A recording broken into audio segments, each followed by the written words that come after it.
sending ripples outward like the rings of a bell. Conversation happened midstream. A boat droned alongside the doorway where someone leaned out to speak, their voices carrying across the water in rounded tones. The usual sounds of the village, the shuffle of sandals, the dry rasp of brooms across town, were replaced by the muffled splash of oars and the occasional hollow thunk of wood against wood as two vessels met gently. Even the animals adapted. Goats tethered to the higher terraces learned to watch their footings as they were led along narrow strips of dry ground. Dogs found their voices more often now, gliding freely between houses and little groups, their wakes trailing behind them in neat arrowed lines.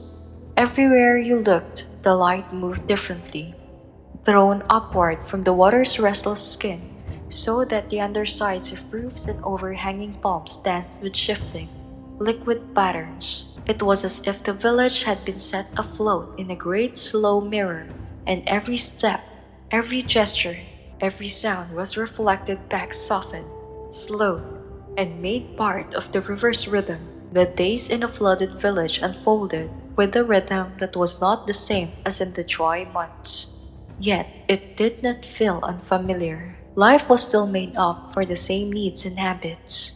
Food to be prepared, work to be done, neighbors to greet. But the pace was dictated by the water's patience. A person might rise with a light, but instead of stepping into the crisp, packed earth of a courtyard, they would stand at the edge of a still pool where their own reflection looked back at them in softened shades. The morning air carried the cool breath of the flood, and it clung to the skin even as the sun began to rise higher. Tasks began in boats, the simple craft carved and patched over many seasons. Their surfaces worn smooth by years of palms pushing against their sides to steady them. A man heading to the market might paddle alone, his figure small against the wide gleam of water, the weight of his goods resting neatly in the bow.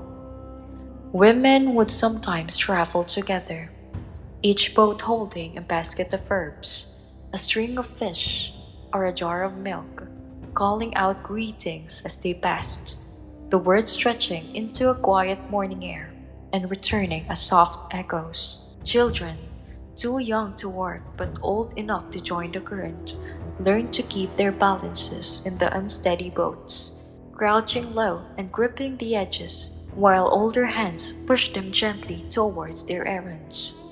The air smelled of wood and warmed by the sun, of the faint stench of wet rope, and of the silt that lay suspended just beneath the surface, waiting to settle back into the fields when the river pulled away again. As the day grew, so too did the life on the water. By midday, the village central spaces, once a square of hard-packed earth between the largest homes, had transformed into a meeting place for boats. Small skiffs bumped gently against one another as people exchanged not just goods but news. Which channels were deepest this week? Where fish had been most plentiful? Which field looked richest beneath the water's cover? There was a shared watchfulness, an understanding that the flood was a gift that had to be guarded carefully. Too much water in a wrong place. Too much water in the wrong place could weaken a wall or drown a young plant. Too little in a patch of soil would dry before it could be seeded.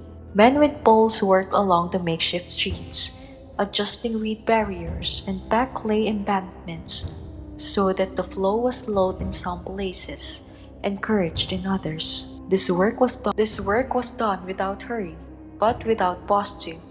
A slow, constant sending of the river's borrowed paths. The children were never far away, trailing behind in small boats or perched on shaded steps that dipped into the water, dipping their hands into the cool shallows and lifting them again to watch the drops fall back in silver beads. Above it all, the light shifted hour by hour, catching on the water so that the very air seemed to shimmer, turning the familiar shapes of the village into something dreamlike and half-remembered. as if they belonged equally to the river and to the people. Evenings in flood season carried their own kind of quiet wealth.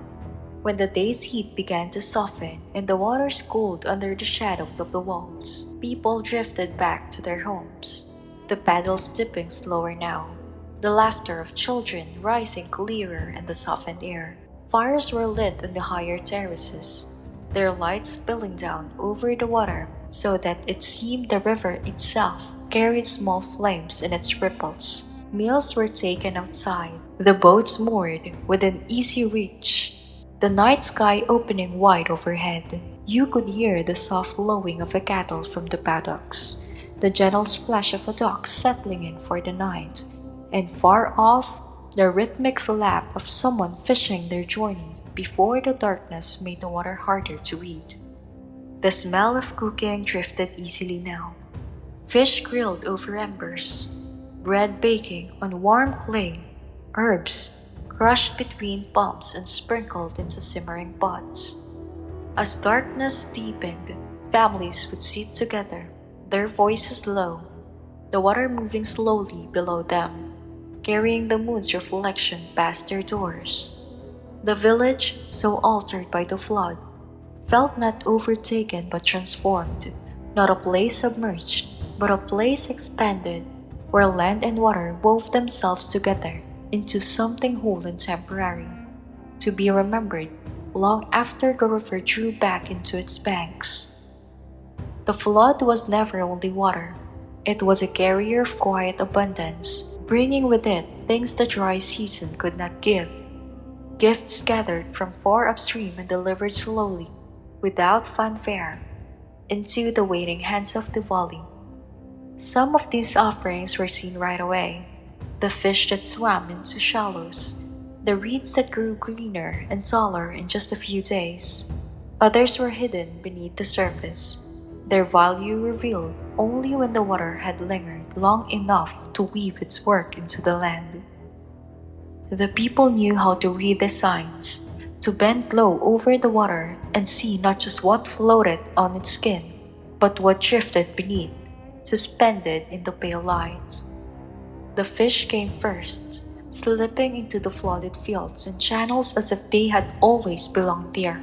They moved in glints of silver and bronze, their scales flashing like coins under a moving sun, darting between the stalks of last year's harvest now swaying in the current. Families set up woven traps weighted with stones, simple cones of reeds bound tightly together, their mouths just wide enough for a fish to enter, but too narrow to leave again. These traps were lowered into the stillest patches, where the fish liked to rest, and left overnight.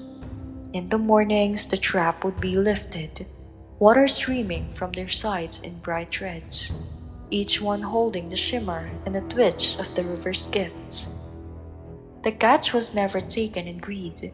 Some fish were kept for the day's meal, some smoked or dried for the months ahead, and others, smaller or still full of eggs, were released back into the water to keep the promise of the flood alive for another year. There were other creatures too, quieter in their arrival.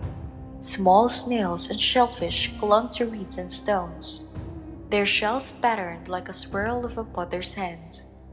Children would wade into the shallows with baskets, running their fingers along the stems until they felt the cool, hard curve of a shell.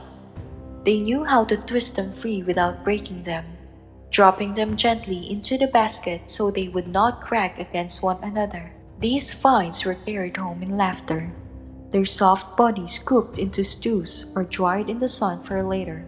Even the smallest offerings were treated with respect. They had come a long way, and they carried in their flesh the taste of the river's deep places. But the greatest gift lay in the silt. It was not loud or quick to reveal itself, but it was the true wealth of the flood. The river carried it from far-off lands, from soils broken by rains. The villagers would never feel on their own skin, from mountain sides the eye could not see. In the flood it came down, grain by grain, settling over the valley floor in a dark soft layer. It was fine enough to slip through the fingers like ground spines, but rich enough to hold the promise of life in every handful. Farmers would walk the banks during the height of the flood, testing the depth of the silt under the water with long poles. They knew that the thicker the layer, the better the harvest to come. When the water drew back, the fields would be dressed in this black silk of earth, and the seeds scattered there would rise strong and full. This was the heart of the flood's generosity, not just the food it brought directly, but the future it prepared beneath the surface. Even plants benefited from the flood in ways less obvious to the eye.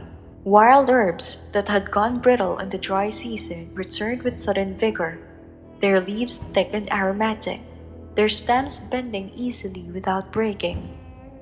Reeds grew taller and stronger, their fibers more supple for weaving into mats, baskets, and traps that would serve again in the next flood season. Palm groves near the water's edge grew heavier with fruits, their roots shrinking from the renewed earth below.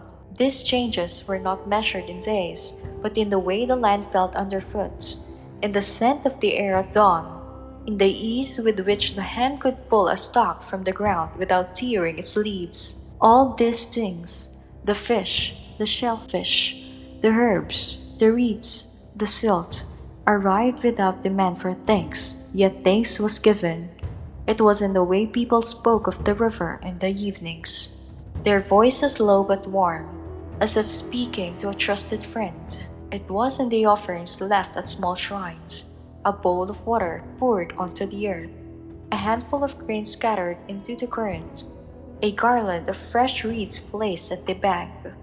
To survive the flood was to welcome it, and to welcome it was to honor not just the water, but everything it carried, visible and unseen. The retreat of the flood was not a single moment.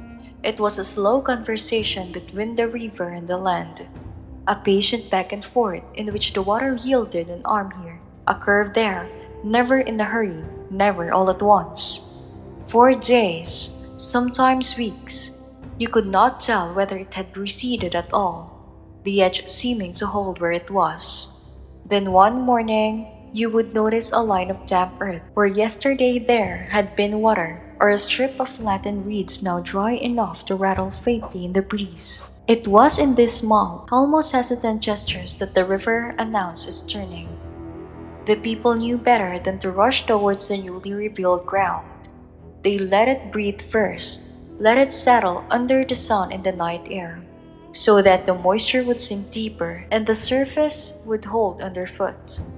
Men would walk to the fresh edges with poles, pressing them into the earth to test its firmness, reading the resistance in their hands like a massage. If the pole slid in too easily, they would shade their heads and wait for another few days.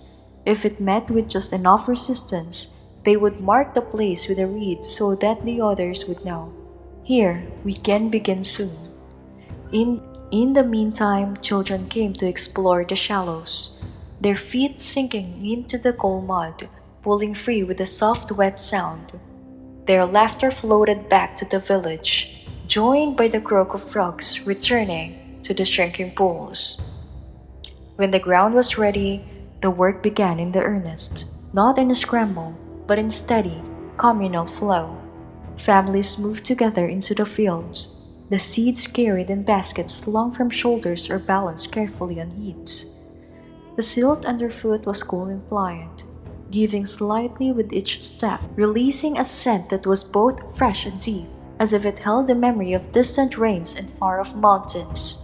Men walked in long deliberate arcs, scattering seeds from one hand while the other guided their path. Women followed with flat wooden tools, brushing the soil lightly over the seeds, tucking them into their beds as one might tuck a child into sleep.